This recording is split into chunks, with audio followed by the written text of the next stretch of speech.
on s'en serait bien placé de l'homicide routier, d'être le premier département français à inaugurer cette infraction. Je rejoins évidemment tout ce qu'a dit Monsieur le Préfet. On est là dans des actions pas seulement de répression, mais la meilleure réponse que l'on peut apporter, c'est de la prévention et que les gens réalisent que leur comportement n'est pas adapté sur la route et entraîne des drames. Nous, ça nous a vraiment beaucoup choqués.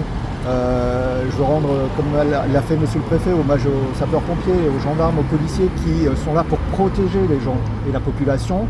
Et de savoir qu'à 10 km d'ici, cet enfant qui est décédé il y a une dizaine de jours, qui avait 18 mois, finalement il est presque oublié aujourd'hui, c'est pas possible. On ne peut pas oublier ça. Quand on a vécu ça, on ne peut pas l'oublier. Il y a des familles meurtries qui ne l'oublieront jamais, jamais. Et quand on se retrouve devant le tribunal, c'est trop tard. C'est trop tard pour pleurer, c'est trop tard pour demander des excuses aux victimes. Il fallait y penser avant. Et c'est un peu le message, pensez-y maintenant. Protégez-vous, protégez-nous, protégez les autres.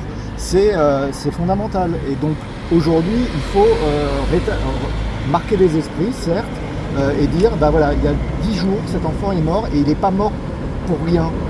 Il est mort parce que, et il n'est pas mort de sa belle mort, si j'ose dire. Il est mort parce qu'il y a eu un comportement dangereux et je peux m'exprimer sur l'enquête.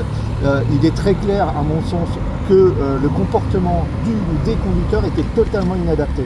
Totalement inadapté et avec du matériel, c'est-à-dire une voiture qui n'était pas en bon état non plus. Donc voilà, on prend le risque de tuer ses enfants.